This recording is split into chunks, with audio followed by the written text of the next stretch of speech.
కడప ప్రచార సభలో షర్మిల కాంగ్రెస్లపై మండిపడ్డారు సీఎం జగన్. వైఎస్ను అవమానించి తనను 16 నెలలు జైల్లో పెట్టించిన కాంగ్రెస్ ఇప్పుడు ఎన్నికల వేళ చంద్రబాబును గెలిపించేందుకు వస్తుందని ఆరోపించారు. కాంగ్రెస్ అదే టీడీపీతో కలిసిపోయి ప్రత్యక్షంగా ఒకరితోనూ పరోక్షంగానూ ఇంకొకరితోనూ కలిసిపోయి వైఎస్ఆర్ అనే పేరే కనపడకుండా చేయాలనే కుట్రలో వీళ్ళందరూ కూడా క్రియాశీలకంగా పాత్ర పోషిస్తూ ఉంటే నేను అడుగుతా ఉన్నా, ఇలాంటి వాళ్ళ వైఎస్ఆర్ వారసులు అని ఒక్కసారి మీరందరూ కూడా ఆలోచన చేయమని కోరుతా ఉన్నా. చంద్రబాబును గెలిపించడం కోసం, మన ఓట్లను చీల్చడం కోసం ఈరోజు కాంగ్రెస్ పార్టీ ఆంధ్ర రాష్ట్రంలో రంగప్రవేశం చేసింది అని అంటే చంద్రబాబు రాజకీయాలు ఎలా ఉన్నాయని ఒక్కసారి గమనించమని అడుగుతా ఉన్నా.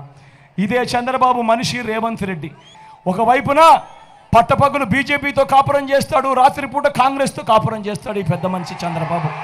నాన్నగారు ఎవరితో అయితే విభేదించాడో, నాన్నగారు ఎవరితో అయితే యుద్ధం చేశాడో, వైఎస్ఆర్ వారసులను చెప్పుకుంటున్న వాళ్ళు అదే చంద్రబాబుతోనూ ఈరోజు చెత్తా పట్టాలు వేసుకొని ఈరోజు వాళ్ళను గెలిపించడం కోసం మన ఓట్లను విడగొట్టాలని చెప్పి ప్రయత్నం చేస్తూ ఉన్నారంటే, వైఎస్ఆర్ గారి మరణం తర్వాత ఆయన పేరును, ఆయన రెప్యుటేషన్ను సమాధి చేయాలని చూసిన పార్టీ, ఆయన పేరును ఛార్జ్షీట్లో పెట్టిన పార్టీ, ఆయన కొడుకును అన్యాయంగా 16 నెలలు జైల్లో పెట్టారు. నేను అడుగుతా ఉన్నా, నా 16 నెలలు నాకు ఎవరిస్తారు అని అడుగుతా ఉన్నా.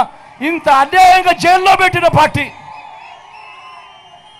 ఇప్పుడు రాజకీయ స్వార్థం కోసం మరింత బరి తెగించి ఆ ఛార్జ్షీట్లో వైఎస్ఆర్ గారి పేరునట, నాన్నగారి పేరునట మనంతట మనమే పెట్టించామంట ఛార్జ్షీట్లో.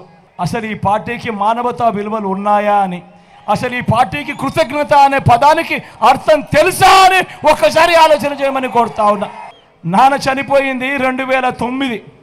ఈరోజు ఇన్ని సంవత్సరాల తర్వాత ఈరోజు ఇప్పుడు నాన్న సమాధి దగ్గరికి వస్తారంట, ఇడుపుల పాయకు వస్తారంట, నాన్న సమాధి దగ్గరికి వస్తారట, చూడడానికి వస్తారట, ఢిల్లీ నుంచి వస్తారట,